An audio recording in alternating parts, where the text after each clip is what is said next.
Hey, everybody, wanted to pop on here and just talk about Achilles tendonitis.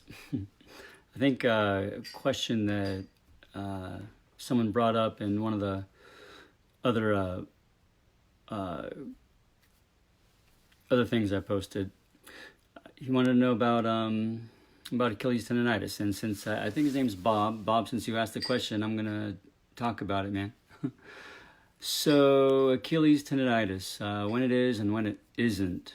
You see, the thing is,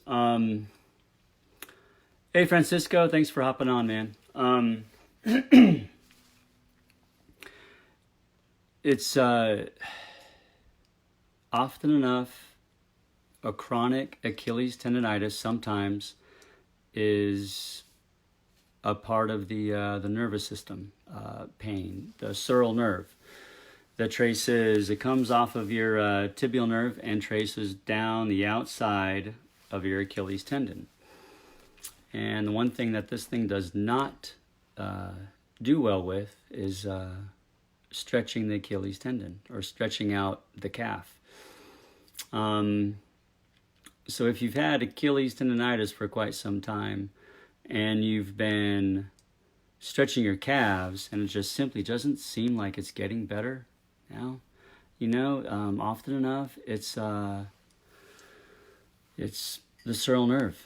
And you can look it up. It comes right off of the tibial nerve and traces down the outside of your calf onto your Achilles tendon. It's really intimately related. It's right next to your Achilles tendon, and it goes down by your heel, and then takes a hard turn and goes down the outside of your foot towards your pinky toe. So anyhow, Bob, if you are able, I might just tag you on this later, since you asked the question. And if it doesn't answer your question well, then instant message me and we'll chat about it if you like. But there's a couple things why your standard Achilles tendonitis shows up. Often enough, it has some to do with foot posturing. Whether your foot is fairly flexible or whether your foot is fairly inflexible. Both are going to end up putting a little bit more tension on the Achilles tendon and the calf. Hey, Catherine, thanks for hopping on. Appreciate your time, really, both you guys, and anybody else that sees this thing. But anyway, your standard kind of Achilles tendonitis, and this is just kind of a basic.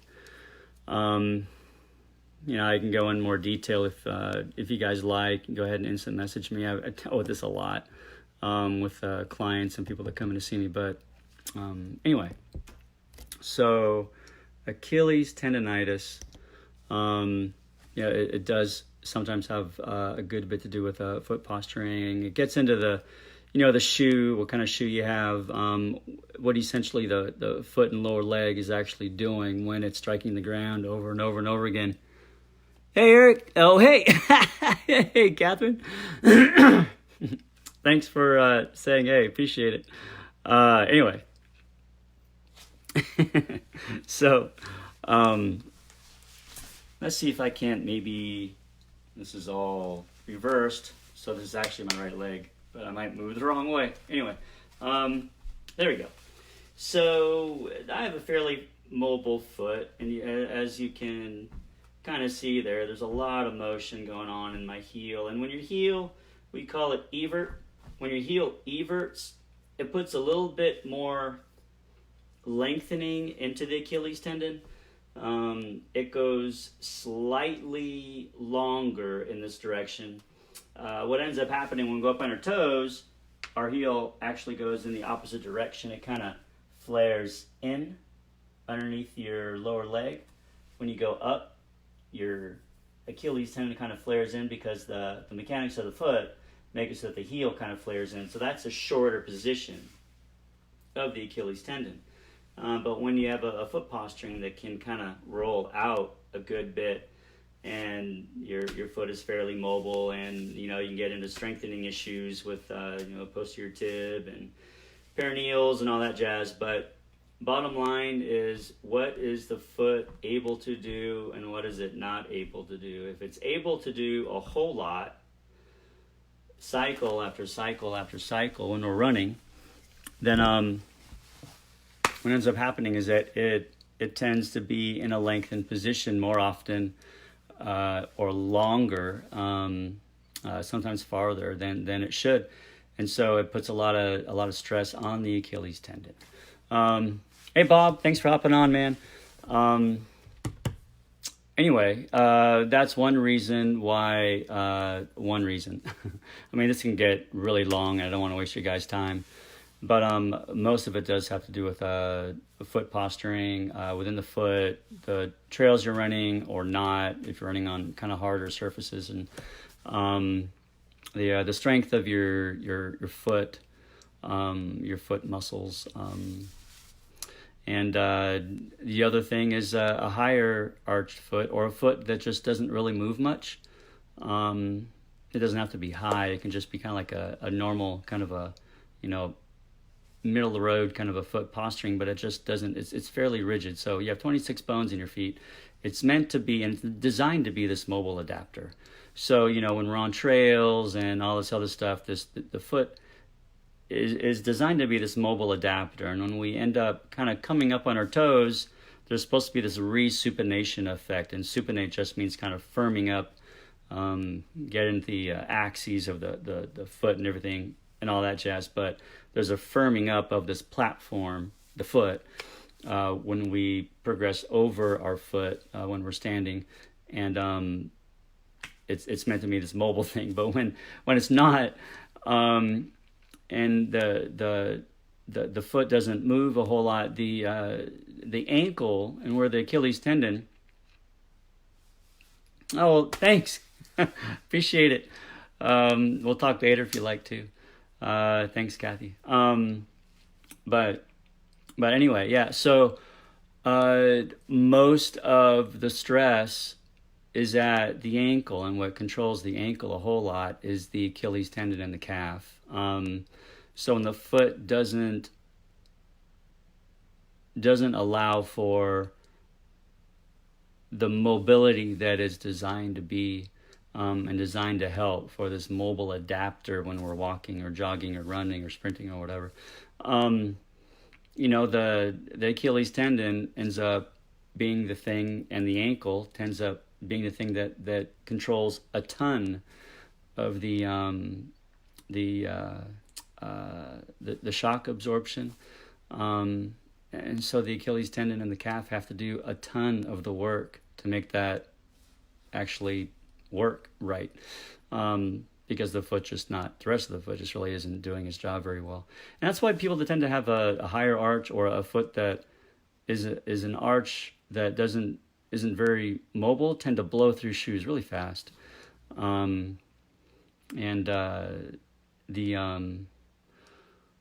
tend to need neutral shoes. Neutral essentially just meaning a lot of shock absorption between their foot and the ground that they're running on, because their foot just needs some help. And sometimes it's almost a treatment. And it really is for some of these people that have had maybe a chronic irritation to the Achilles tendon. Is these Hoka shoes. They have like this roller rocker bottom, kind of, if I could do this right, roller kind of rocker bottom sole, so that it essentially adds a rocker to your foot. Your foot generally, it has three, all on its own, right? So it's got this heel rocker, right? And it's got an ankle rocker, right? And it's got this forefoot rocker. And when all that is what it is, and it's not doing a great job at... Hey, Bob, this is yours, man. Rewind it, and play it later if you like. And if it doesn't answer the question really well, we can chat later. You can instant message me or whatever. I'm without knowing exactly a whole lot about what is irritating certain people regarding the Achilles tendon. It's hard to kind of hit up on all the reasons. But But anyway, yeah. So the high arch foot, the low arch foot, the type of shoe. I mean, a ton. The flexibility of the calf is huge. And when when the Achilles tendon tends to be, hey Herb, thanks for watching, man. Hazel and Marie, hey, I haven't seen you forever. Hope you're doing well. Hey, what's up, Zach? Oh gosh, wow, Graham. Yeah. So anyway, this is I'm about winding it up. So you guys, if you want, just trying to hit up on some things. But anyway, so the roller rocker bottom shoes tend to add another rocker to the looks like Aisha. Hey kiddo, good to see you. Hope you're doing well, man. But you add this roller rocker bottom shoe to it, and it adds a fourth rocker. Now your balance has to be pretty good because if you look at the sole, it just kind of it's not as firm as like a regular shoe would be, but it adds a certain amount of ease of progression over your foot when you're walking or jogging or running or whatever. And so your Achilles tendon may not feel it as much. It gets a little bit of help because this rocker actually, the shoe, actually these Hoka shoes and some others tend to allow for greater ease of progression when there's some kind of pain point in the foot and ankle and lower leg. Not all the time, but for Achilles tendinitis, the real deal, sure enough, man, this can help. But like as I started, the chronic conditions of Achilles tendinitis can lead into this thing called because the area just gets irritated and stays irritated for a while, is the sural nerve, and it comes off the tibial nerve. It goes down the outside of your Achilles tendon. You can look it up. It's part of the anatomy. It can become a local pain generator and act a lot like Achilles tendinitis, but it's just a little bit different. You know, sometimes if you've been sitting around for a while, maybe you have a sit-down job, or maybe if it's an office job, or you travel a lot, or whatever. If you have a sit-down job, at the end of the day, maybe that Achilles, quote-unquote tendinitis might be a little bit worse. And maybe you've had some on and off low back pain or stiffness or tiredness or tightness or pulling or whatever you want to call it in the morning or throughout the day sometimes. Maybe you've had sciatica issues in the past, or maybe you've had some calf issues in the past, and now it's in your Achilles tendon.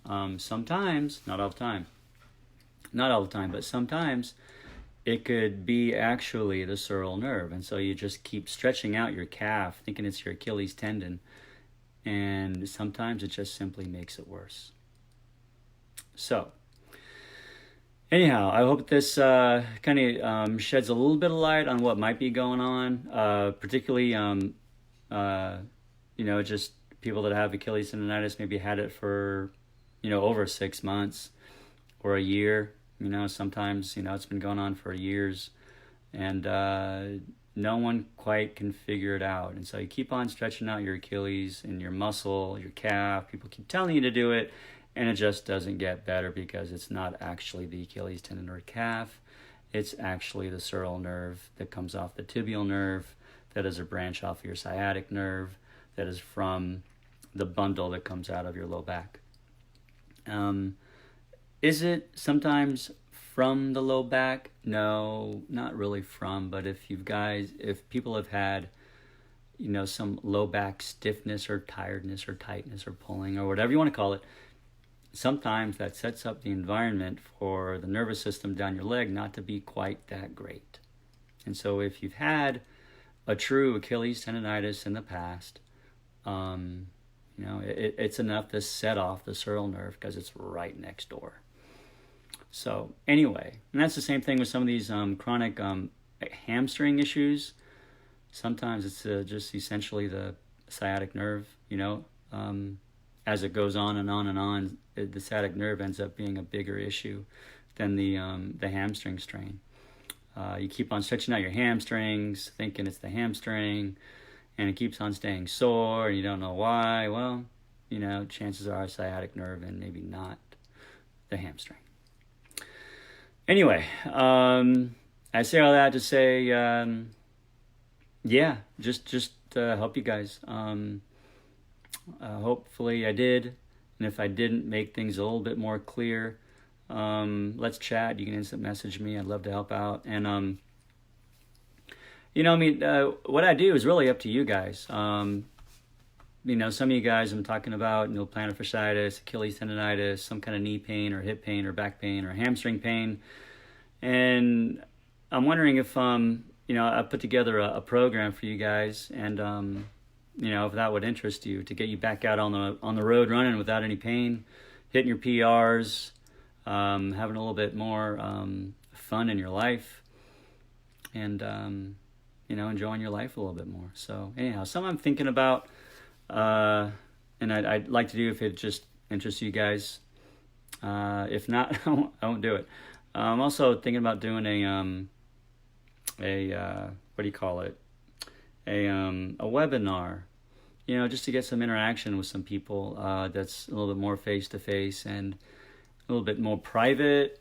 But we can just kind of hammer out some pain points and give you guys some tips about how to deal with that and get over it and get the next PR, hit the ground running, and enjoy life, and and get some stress-free freedom. So anyway, hope this helps. If not, let me know and we'll dive into it a little bit deeper. That was kind of a quick overview. There's a lot that we can talk about, but hope this helps, and God bless you guys. Have a great night, and we'll see you soon.